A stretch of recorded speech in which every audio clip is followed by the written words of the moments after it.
Not much. I mean, I don't have much stuff from that ecosystem. You talking about your brain cells again, Pete?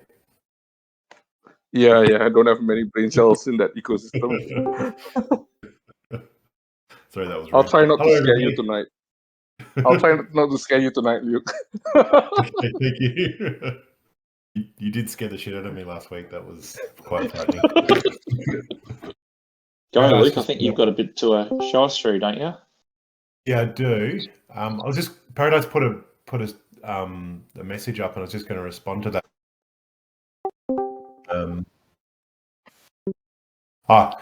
Hey Parry, you were saying that the build's really smooth. Which version were you talking about? Oh, he's gone. He's talking about the new one that got dropped this evening. Yeah, I was wondering if he was talking about that or the previous one.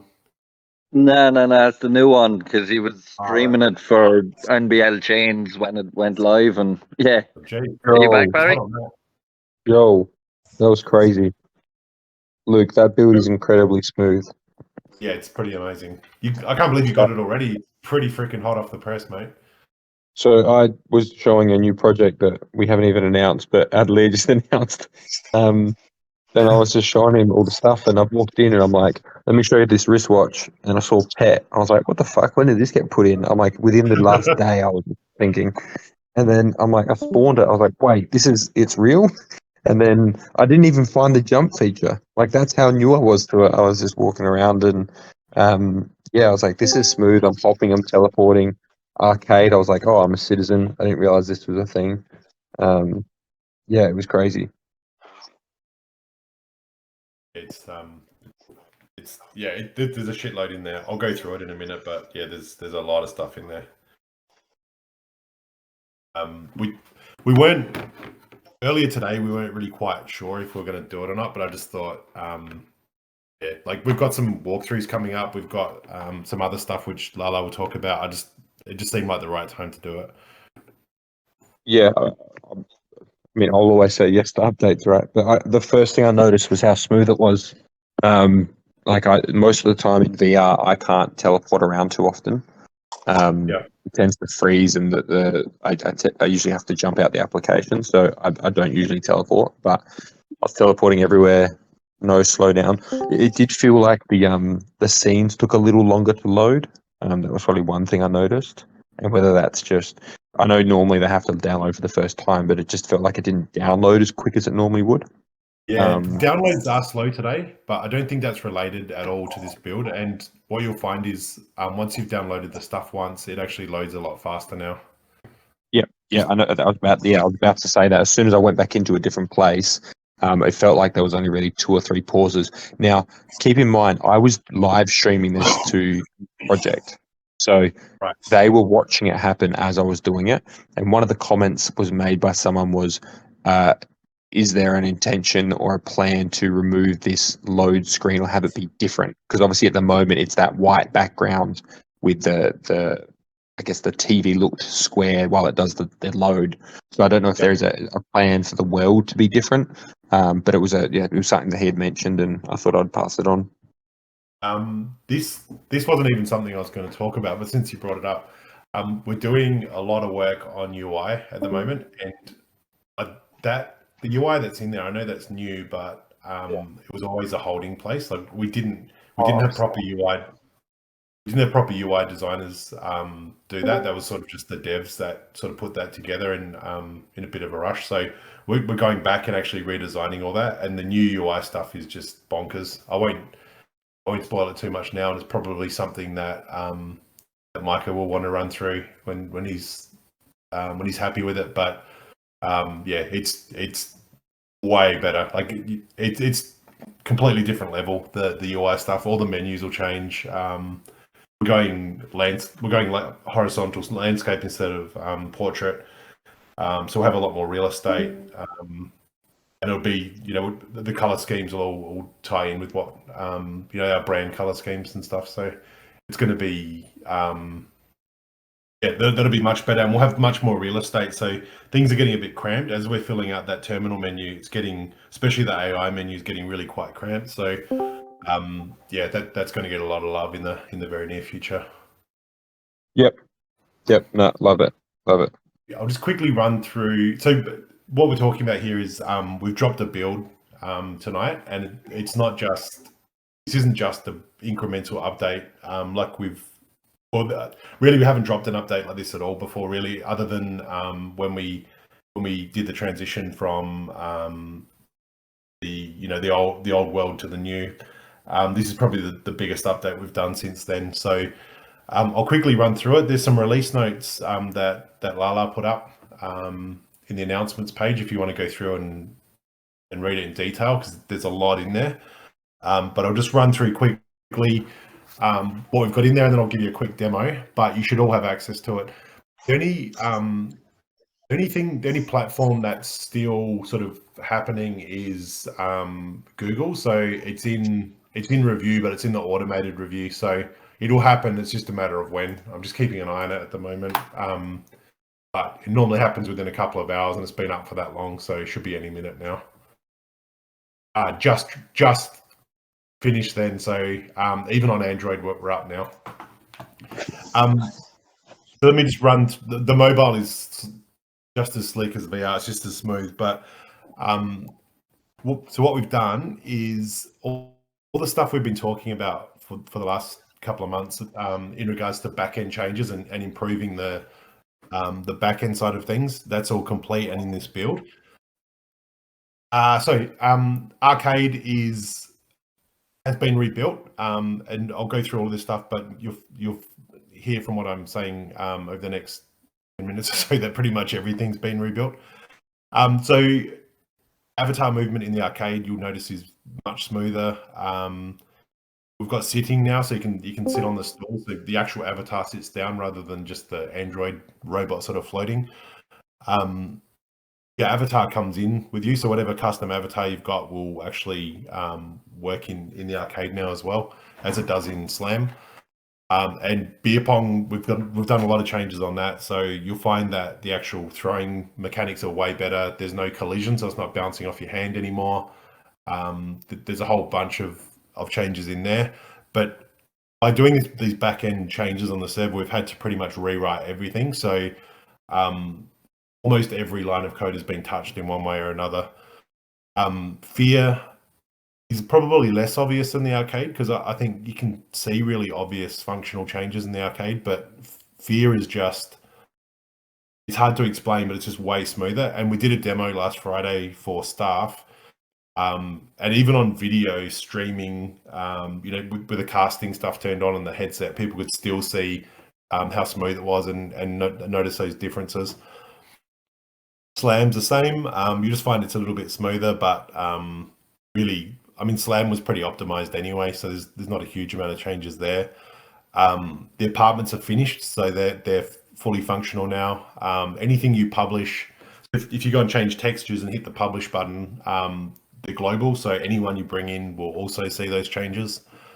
NFTs are working in that same way, so for visitors of the apartments as well. Find that as I was just saying to Paradise, pretty much everything is loading faster now. Once you've done that initial download, load times are really fast. We've got the demo apartments back in there, so you can go and play around. And if you don't have say a sky or a penthouse or whatever, but you want to go and play with the textures in there, you can do that on the demo apartments. Obviously, the temporary changes that you make in there, they won't stick. Lala's favorite is jumping, so we've got jumping and crouching in there now. As we sort of rebuilt the avatars, not only just for the Ready Player Me, but also for the citizens, we built in the jumping and the crouching at the same time. Pets, so they're in there too. The pets are just it's pretty low res at the moment, and it still needs a fair bit of work. There's no functionality. It's just kind of a bit of a proof of concept. But anyone can go in there and spawn a pet, and the pet will follow you around. And really, we just wanted to get that out, even though it's not quite ready. We just wanted to get some feedback on that, and plus, it's really fun. There's heaps of work that's happened on the web app, and I've listed some of the stuff in those release notes. But I mean, it's probably something you just want to go and have a look at, because a lot of things have changed in there, especially around apartment management. And maybe next week we might get Redfield to do a bit of a run through on that as well, because I think that almost needs its own run through. Citizens are in there. They're hidden at the moment, although we've got some demo citizens that we will turn on in the next few days. We're just trying to control this a little bit. There's just so much stuff in this release. Feature toggling is a massive one. So for those of you who don't know what feature toggling is, it probably doesn't help you as much as it helps us, but basically what it allows us to do is write code, inject features into builds, and then turn them on and off systematically. So we can go on the back end, we can just flick something on and it'll basically appear, even though we haven't pushed any releases out. So that allows us to do really quick turnarounds on things. But I mean, there's a whole host of things that we can do with that. One of the main reasons we did it was for token gating, so we can turn events on and off. So if you want someone to have access to a district today but not tomorrow, could be a ticketed event, things like that. We can really control that instantaneously. We can stop access within seconds. But you can obviously, if you think about what that actually means, there's so many use cases. So yeah, and so the citizens, as we've been doing this work in the background, we didn't want those to be exposed. So they've been there the whole time. We've got also the NPCs, AI NPCs, which we've sort of done a couple of spoilers on. That they're in there as well. They're just turned off at the moment. So when we're ready, we'll toggle those on, and they'll be in this. They're already in this build, so we don't need to push another release for that either. But just overall, it's just everything is smoother, everything feels better, it's way more solid. There's just it's really hard to really explain a lot of it. You just have to go in and see it for yourself. But it's a very different back end build. It's very much smoother, and we've squashed heap of bugs. There's not even any point listing them. It's just ridiculous how long this list is. So really excited to get this out and share it with everyone. And I might, do you want to do a quick run through now, Ben, or do you want to answer some questions and come back to it? How long will it take you to load it up to cast? Do you want me to answer the questions and then we be ready then? Or yeah, sure, I can do that while you're answering some. Go for it. So there's a list there. Let me just scroll back up. How far away is PC compatibility for the Valt? So the PC compatibility, we already had PC previously, but we decided not to maintain it at this stage. We are focusing just on mobile and VR, with VR first being the long-term projection for most of the traffic. Obviously, mobile is extremely important for a lot of what comes through, but also depends on the nature of that question as well. I'm not sure where it comes from, but if we also often get asked about VR PC, which is different again, different type of VR altogether than mobile VR, and we're focused on the mobile VR. The PC, the PC release that we did earlier on, we pulled that for two reasons. So the first one is we don't have a good mechanism to release that on. So there's Steam and a couple of other systems that you can obviously release that stuff on, but they're very adamant about not supporting any sort of NFT related projects. So that's something we would have to navigate. But the main that wasn't even the main reason. The main reason we pulled that and started revisiting it is because we're going to get a lot more value out of WebGL. So having a web-based build that will run on PC, obviously, but will also allow us to do deep linking, which means we can go directly to a scene or a district or an apartment from a website. We think that's going to have way more benefit, and we can make this thing a lot more portable, and it ties in a lot better with our vision of how this is going to be in the longer term. So I think that will happen as a replacement to PC. The reason why it's kind of happening slowly at the moment is just because a lot of the plugins and things we use in the Vault, they don't work in WebGL. That WebGL's kind of behind the other builds, or the other platforms, I should say.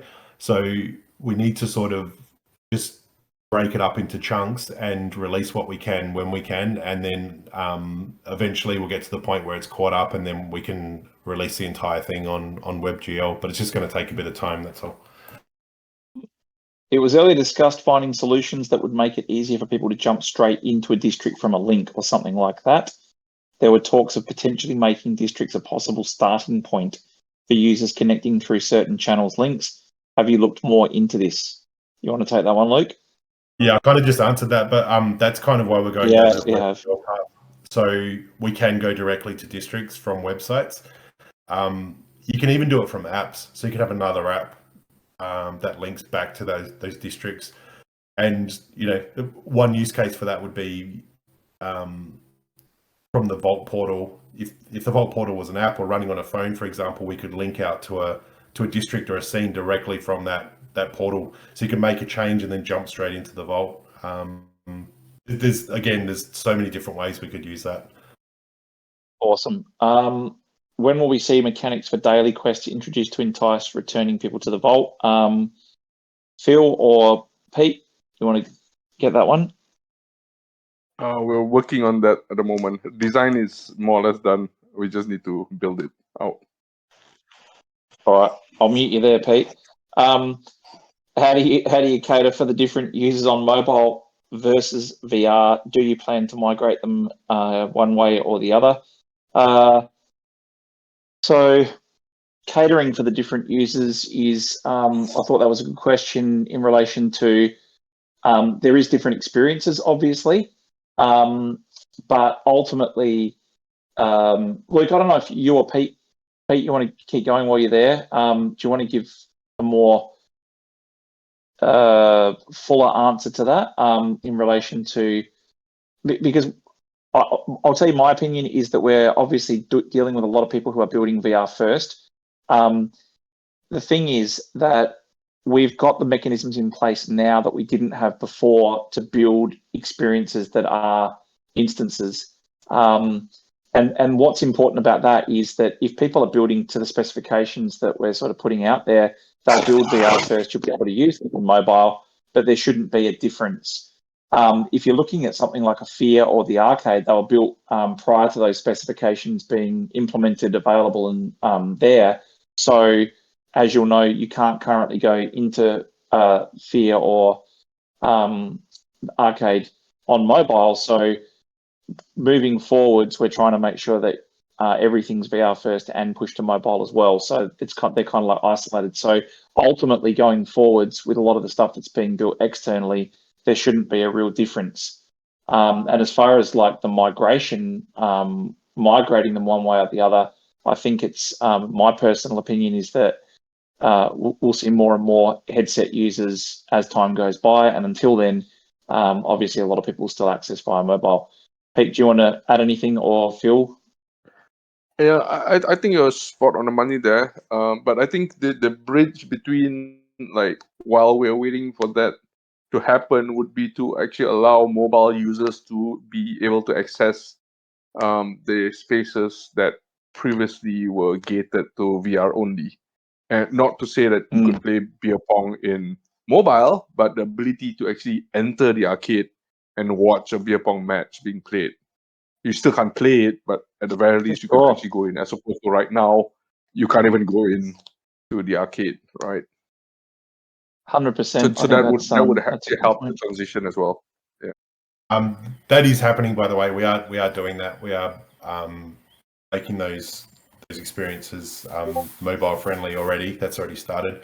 I think mobile will change a lot. I think mobile will be something where you sort of communicate with people in the Vault and jump in straight into an experience, rather than using it as a full-blown metaverse like we are now. So I think it'll evolve and change and potentially be slightly different to the VR experience, but I think there'll always be a place for it. I think that also is a good segue into the fifth question, where will the main revenue from the Vault come from in the Vault? That's also something that's evolving as well, because as you've probably already seen, there's back in the day when you're looking at displaying things and just selling things off of walls and all the rest of it, I think the utility for NFTs and for digital collectibles are starting to come in now. So I think that you'll see a combination of experiences and sales, but we also have usage as a revenue generator, which we'll explain to you in the coming weeks. But ultimately, it's going to be through a number of different resources. And do you think people will start building their own experiences before the end of this year? That's already happening, so yes. And I think a bull run is coming up soon. I don't know about that. That's pretty optimistic. I think if you look out the window, there's a lot of things still crashing and burning, but ultimately we just go pedal to the metal as fast as we can, regardless of the time of year or day. And that's what we'll continue to keep doing. We've got a very clear objective to get this finished and to get tools into people's hands so that they can build more easily without our assistance, and that's what we'll keep focused on. Luke, I think you're streaming already, are you? Yep, I'm streaming. I'm ready to go. Yeah, jumping in as well. I just Wow, so I clear. never even thought about jumping in as well. I'll just give everyone a couple of seconds to jump in. Oh, Imposter bear. yeah. I don't know what you're talking about. Come on, jump. Luke, just before you start, and with people jumping in, I can't wait for us to actually have a full AMA in the Vault. Yeah, I think we should Yeah. do that. See, I got two pets. Left one and right one. Dang. Hey, pet, come here. Don't hang out, Luke. Yeah, they look like they like Luke better than you, man. Yeah, that makes sense. That's not Pete's good. probably been abusing his one, man. Here they come. So you can see I mean, we still need to work on the resolution of them and the textures a bit, but I think yeah, you get the idea. These things are going to be awesome.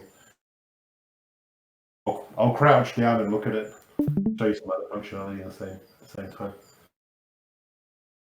So if you click in your right joystick now, you crouch, and if you press B, you jump. Show us a jumping, Pete.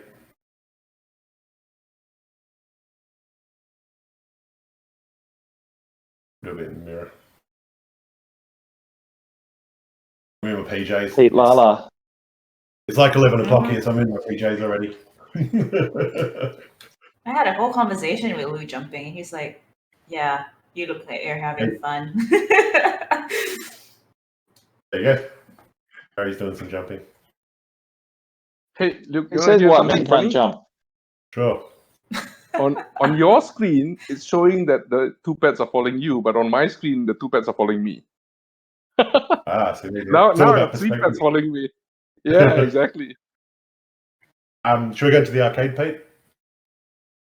Sure. I need to get a drink for my pet anyway. Your pet's an alcoholic. Yeah.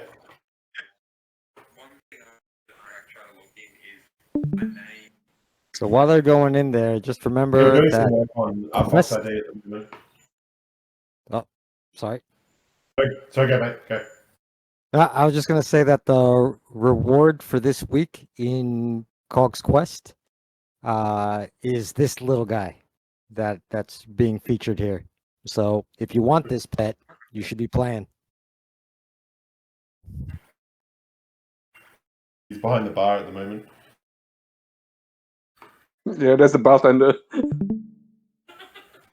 I don't know if you'll be able to tell from just me saying, these tables are obviously higher because we have to accommodate the new avatars.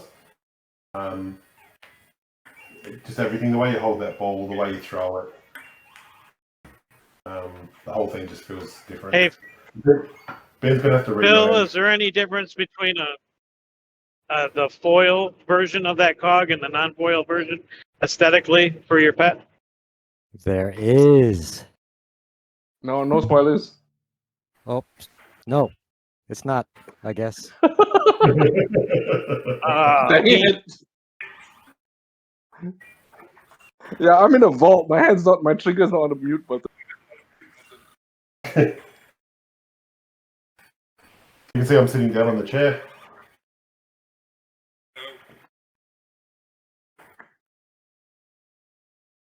Harry's jumping through the roof.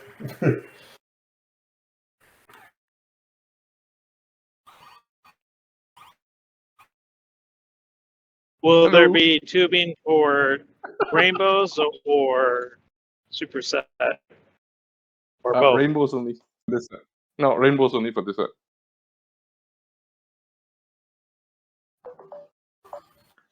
Lala, Perry said hi to you and you just ignored him. I can't hear.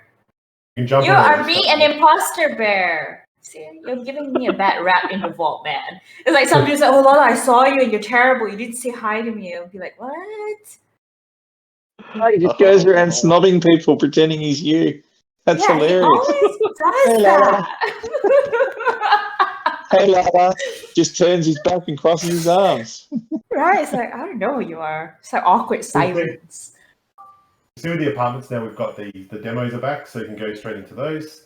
Hang on, has my casting stopped? I think we get the idea anyway. I don't want to take up the whole thing anyway. I know. I know Phil's got some stuff he wants to talk about too. Oh, dude, that was it, man. Just having the pet in there. I is huge. thought you want to talk about the Quest update as well. So Quest will be launching an update tomorrow. This is really a lot of it.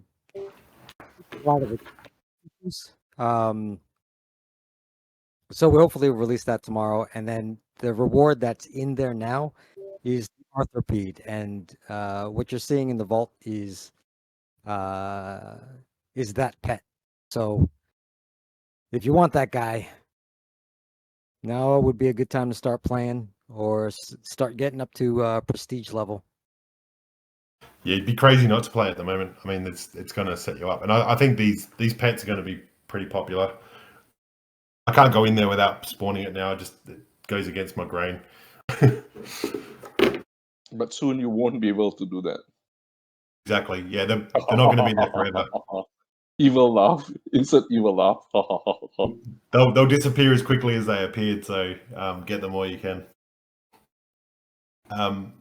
Yeah, so I just encourage everyone to go in there and have a look around. I mean, I could take you through stuff all night, but I think especially just go and try Fear in the arcade, and you'll see straight away what the differences are there. They're both much smoother. All right, back to you, Ben. Artesh is asking about the why do I want to make a rainbow set for KOGs Quest KOGs for you, Phil? This set can only be tubed up for rainbow sets, but we haven't turned it on yet. So until we've got the all 5 designs out in the wild, we were holding back on the tubing. So most probably we're looking at next Tuesday to turn on tubing for this set. As to why that is so, I will not spoil that right now. What? Everyone just saw why. I mean, I think everyone wants to know why. I mean, I think we can say that, like, you will need to tube. It will be one of the requirements to obtain these pets.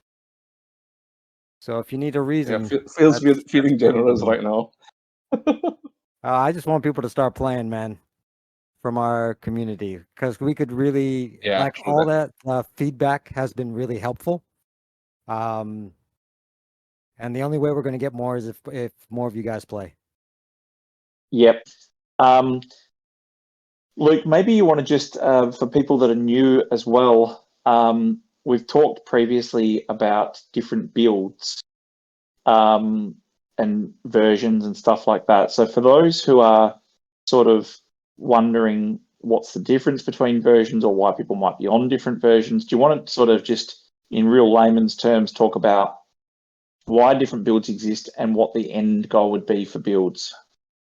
Yeah, so I'll address Parry's questions first. So 100% he couldn't see you, or anyone wouldn't be able to see you on iPhone yet if they haven't updated to this new version, which has been up for less time than the VR version, so it's unlikely that they are on it. It's particularly important for this one because it's a completely different server. It's not just different clients, it's different servers. So the build I released today points to a different server than every other version we've ever had before. So there's no possible way you could see them. So 100% that's a reason for this one.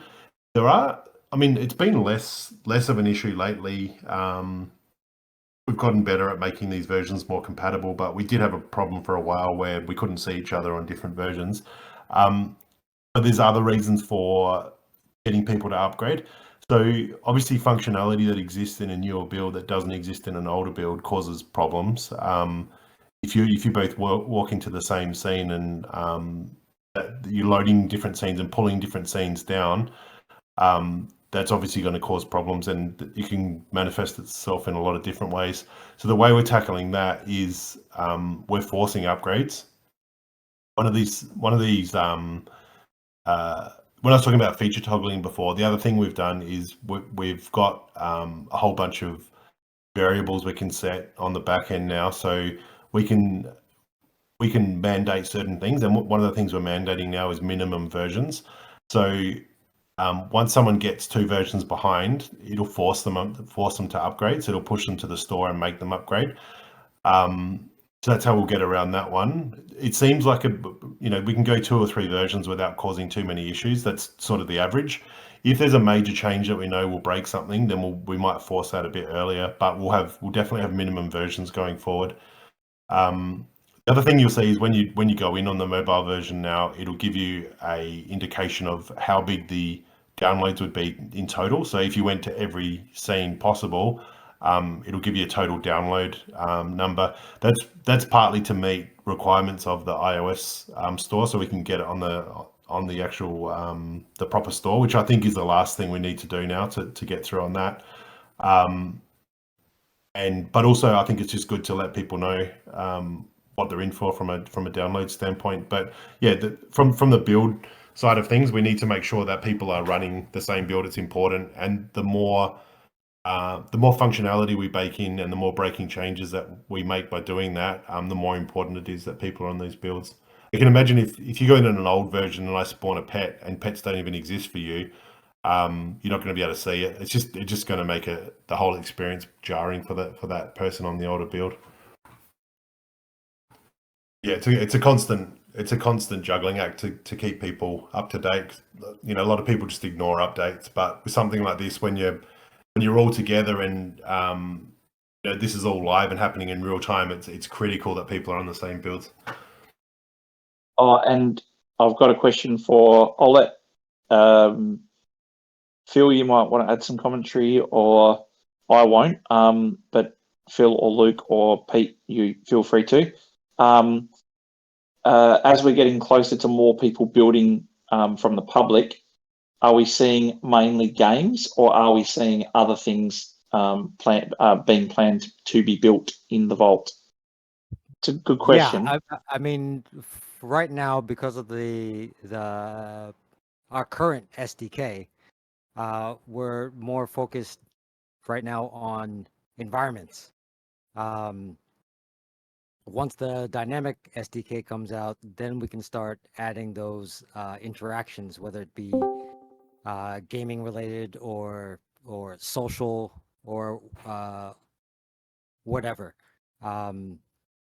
But yeah, people have a certain, a basic concept in mind, and then when they see what we have, it always expands. And I think so. Right now in the chat we have,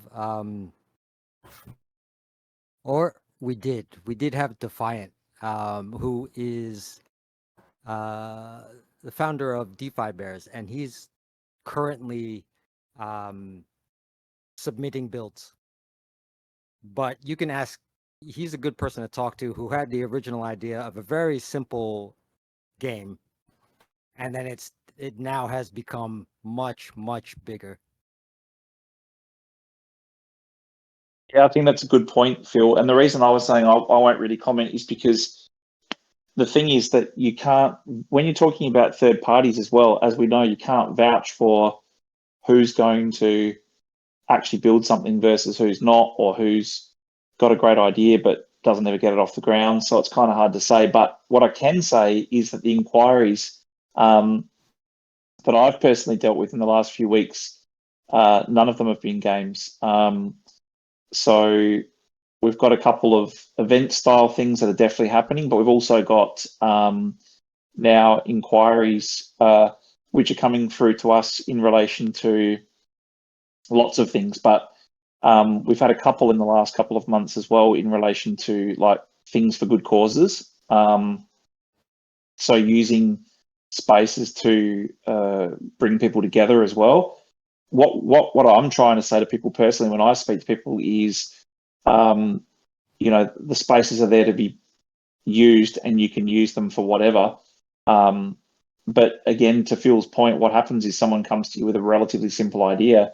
They start having a look, you send them some links, some videos and some information about the Vault itself. And then they come back and then they start saying, would it be possible if I did this, if I did that? And then they sort of disappear and come back a month or so later with a much, much, much more complicated plan. So I think it's more sort of people trying to still feel out what's possible. Luke or Pete, do you want to add anything? Yeah, I think we're seeing a bit more of a hybrid. We're seeing more hybrid type experiences, and George's chess room is a good example of that. Like it's there's more to come, but even if you walk in there now, if you go into his chess district now, it's already very immersive. It's really cool, and you can see what you can do just with some videos and some still images. It can be quite immersive, and I think we shouldn't discount how cool that can be. Especially videos, that having really cool videos in there to watch and having them fed to you as you walk around is actually really cool. It's like just sort of a museum type feel. So I think there can be some really good hybrids where you have really basic game mechanics and just have a really immersive world with cool textures and everything. And in some cases that'll be enough. It just depends on the use case and what people are trying to do with it. But yeah, I hope we do see some more hybrid stuff. We don't want 100 games in there. Sorry, go on. No, but to that point, Luke, maybe you can explain this for the benefit of people here. There was a video that was just obviously put together in relation to an overlay, music and a theme over the top of Fear, for example, which spawned the question of will there be the possibility down the track for people to use things like the castle lobby, for example, in Fear as an entertainment venue. Now, I know it doesn't work that way, but what I'm saying is, do you want to explain how there could be potentially hybrid things within what we already have? So whether it's a copied instance or a different version, you've got the DJ event, which could be customized. Do you want to just explain how that could potentially be a possibility as well? Yeah, so we've got so anything we've built is also a template. So any of these scenes or what we know as the district interiors, they can be templated and used again. They can be recycled, and anything we've built, we're happy to share in that regard. But we've also got mechanics or game assets in things like the chessboards and the beer pong tables and things like that are portable, that we can make into what's called a prefab. So basically what that means is it's a package that's got the code and the assets and everything in it.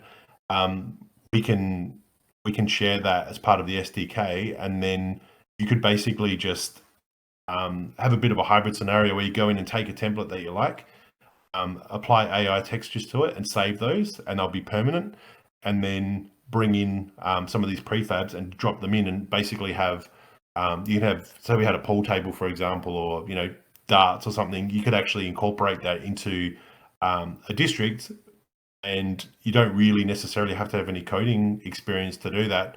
The SDK as it stands is pretty straightforward, but we're also looking at other ways to customize these experiences in game. So being able to pull in assets, modify the assets, and then sort of have that sort of dynamic as well, where you could potentially just say bring in a piece of furniture, use AI to customize that furniture, and then you could really build a theme in there without having to do any coding at all. So we're trying to make this low or zero code as soon as possible, because we think that's really where the benefit's going to be for a lot of people. And then obviously the other end of the scale is full-on games like we've got already, and we don't really discourage that. We want variety, and we want this to be accessible to everybody. We don't just want gaming studios to come in and fill this thing out. We want it to be really diverse and give everyone a good opportunity, especially the current district owners who shouldn't have to reach out necessarily and get a developer to work on this stuff for you. It should be something you can potentially contribute to yourself, or even build out yourself. And I think George's chess room, as I said, is a really good example of that. Taken something pretty simple and made it into something quite immersive and really quite different to that standard template. So Luke, just for those people who are still not following, I'll pose it in a question. So what you're saying is that I could take I'll use again the Fear Courtyard. I could take a template like that, for example, and I could combine that with DJ area. So I could have like an event in a spooky area, or I could take beer pong tables from something like the arcade, line them up in a castle type of environment, and I could customize those templates to make it a little bit more mine or different, and I could have a spooky Halloween beer pong competition that was set up purely from templates. So that, I think Fear is actually a good example, because that lobby is it's a static template and it's cordoned off and it's contained. So you could actually, that would be one, excuse me, that would be one you could actually do it with, but we just need to be selective about what we make into a template, because we don't want 100 Fear lobbies with different things in them. Sorry. I think it was just an important point to get across, because I know when the question was asked and we were having the conversation internally, people were asking questions, and I was thinking to myself, it's definitely worth raising and putting together. And as Luke said, with George's chess area, the thing is that the ability to be able to take what is available or there and combine them in different ways is what is going to give us a unique advantage. And I think it's the first real case of an example of a showcase of what is possible. People don't have to be developers anymore. We're trying to get to the point where we can give you as much power and as many tools as possible, so that you can go in and create these experiences, areas, and everything yourself. There you go. Look. So that's how it should be. It should start off with people doing pretty crass combinations of stuff, and then morph into some pretty amazing things pretty quickly. And the point that was made or asked as well, and Luke, again, this one, we know how this works, but for those who don't, what about those people who wanted to take some of those assets or templates that are available in the vault at a particular place and combine those with assets or XP, you funny bastard, with assets or templates externally to give them even more variations in their hybrids? Do you want to just explain on how it would work for the external components being brought in, Luke? Yeah, I mean, it works basically the same way.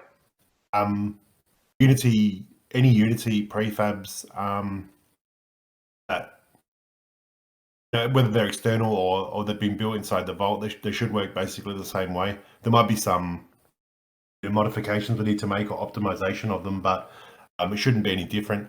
But I think what will happen is people will build experiences out from scratch that have prefabs in them and have game mechanics in them, and they will want to make them portable because they'll be able to sell them. And if people want to come along and buy, say, a pool table or something, or one that I think will be popular that I want to do is in the Sky apartment. I've got in there and customized my Sky apartment. Really happy with it. But I've got a little computer screen to watch YouTube videos on or play music from. I want a massive screen. I want a huge screen, and I would pay $10 for that tomorrow. And I think if we got creators in there building those things and making those prefabs, and we can just pull them in and buy them from a marketplace, then everybody wins. They're profiting from that, but also people then can build much more immersive and complicated experiences they couldn't normally potentially build, and users can just come in and add these mechanics to their apartments. So you might want an arcade machine with 2D games in your apartment. There's no reason why we can't do that now. So we just need to start building up a catalog of assets and get these creators building some of this stuff so we can share it around. And we want this to be a communal thing. We want these assets to be shared, whether they came from external projects or internal. It shouldn't really matter. I think I've tried to lead as best I possibly can these questions and answers into people seeing the possibilities that are in front of us. But just to sort of say it in very, very simple layman's terms, people like myself who are more ideas people and not technical and not able to do any of this stuff, I'm going to be able to build my own experiences very, very shortly. And that's the power of building what we set out to build. Is, people keep talking about catering for developers and catering for creators. What about creating developers and creators?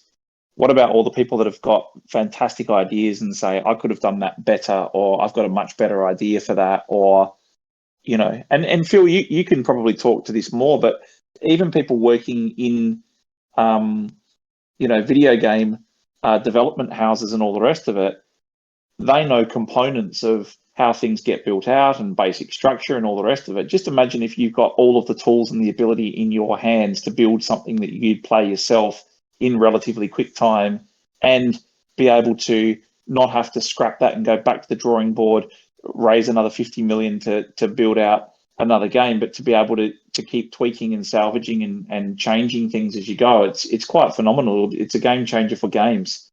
Pardon the pun. And also being able to deploy to a captive audience right away, and then test those things. Ridiculous. It's amazing. And just to talk about that, because people keep saying to us, why is RFOX any different to anybody else? The competitive advantage that we've got is that people can take all of these tools that they're developing in isolation that do one thing and deploy them in an environment very, very shortly and partially already, and trial those in real time. All of these people that are bringing out all these great tools, that's awesome. Then they've got to go out and pound on the pavement and try and sell these to a world, a game, a metaverse or something. But to be able to have a platform where you can say, what's your tool, plug it in, see how it goes. Yep, doesn't work.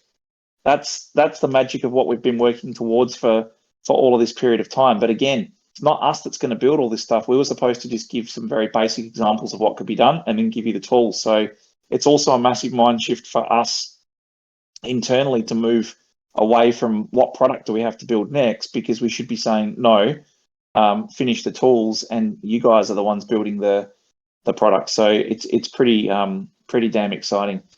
Lala, you've got some updates, but I'm also, I think Perry wants to give some as well. So do we want to go through what you've got to update everybody on? I'm okay with Perry going up first because I can just wrap up everything at the end. Lala's updates for her cat wool. Lala, you go. Lala, you go. You sure?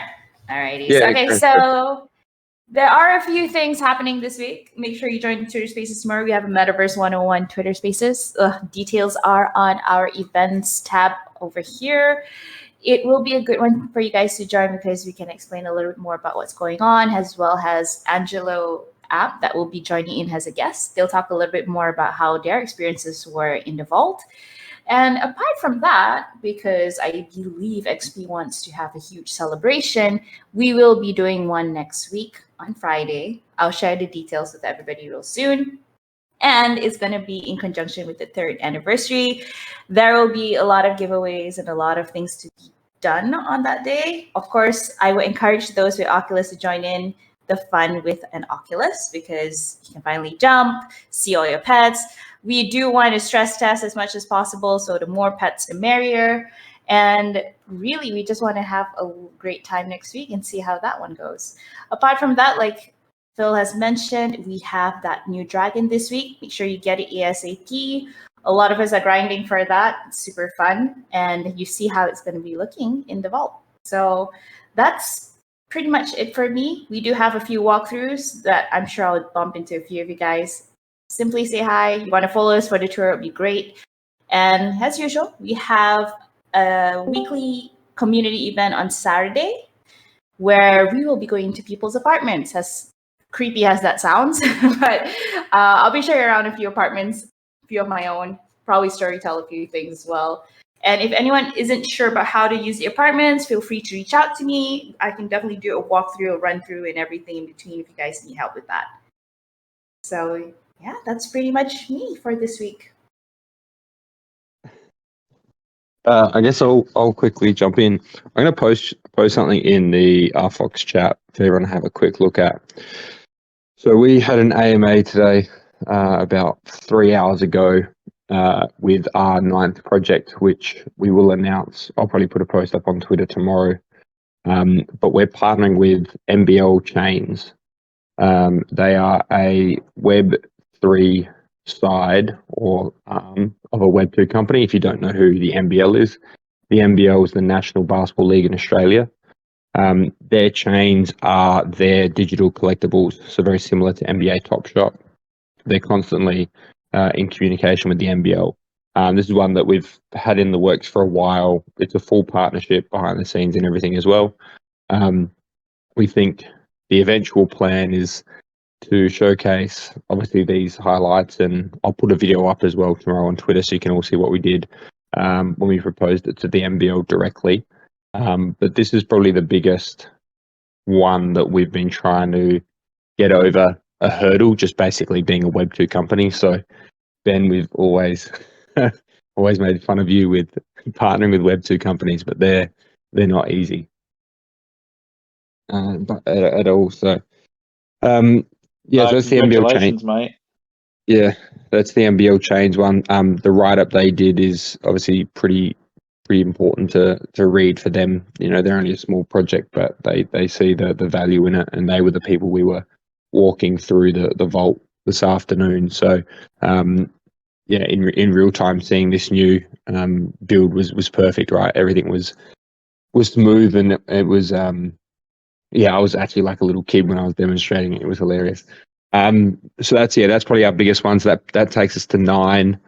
We've already got the 10th one in theory locked up. There's just one more we're waiting on, but we are incredibly close to launching, which, you know, a bit over 4 months since everyone voted us in. So we were looking to, yeah, hopefully get it all up and running and then really start to go from there. So that was all really. I just wanted to update it because we had that interview and AMA with them, and thought it'd be a good opportunity to follow through here and then post tomorrow. Thanks, XP. People always think that everything is easy, but the problem is that even if you do your side of the work, there's a second side, right, that also has lots of different factors going in as well, and restrictions and things that make it difficult. So yeah, it's not easy to get those things over the line, but ultimately, like we've said for a while, that the issue is for us now is before it was like you're banging on people's doors saying, come and have a look at what we've got. And they go, okay. And you go, don't really have much to show you yet, but it's nearly there. It's coming. And now you're the opposite. It's they're saying, oh, I see the potential in that. Can I move in Tuesday? And you're there like, nah, not quite yet. Depends what you've got. And again, to Phil's point earlier, people sort of want to move in, then have a look at what other people are doing or have done or what is possible and completely change their minds. So that's going to be interesting as well. But if we get a continual, I think it's like a velodrome when you're driving around and the cyclists, the front one goes to the back and the back one goes to the front. If we've got continual competition and people trying to one up or get something better or a better experience or more people over to their area, that just provides an amazing type of environment. So I can't wait to see what comes out of here. What Perry mentioned just reminded me of the talk that I think we had last week. It's always easy until you start trying to do it yourself, right? Then you realize, oh shit, it's not as easy as you think it was. But we learn and then we evolve and we move ahead, right? The most important thing is learning from it and moving ahead. Yeah, I do find it interesting. I still think some things I'm like, it should be heaps easy, and then we do it one time, and I'm like, all right, I need to dial back the expectations a bit. And I've got an expectation for you. This isn't really a question. This is just an assumption I'm going to make. That anyone who lives in Australia who's on this team is going to get free season passes to the NBL. I'm just going to leave it at that. It's an assumption. Yeah, I mean, if we can prove NBL Chainz good enough, I'm not going to say no to anything. Isn't that what I'm supposed to say, Ben?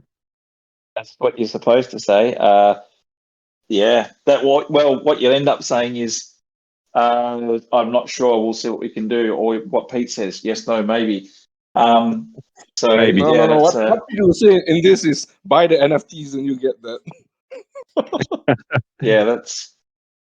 There's got to be some sort of gating as well. But ultimately, look, it's amazing how quickly things are moving along. And for those who don't understand, like today's update is massive for us because I know that technical people will tell you technical things, but basically, I'll summarize it, Luke, in extremely layman's terms. We're one step closer to our goal of having stable production environment, and that is a massive piece of the puzzle for us to win and scale sustainably.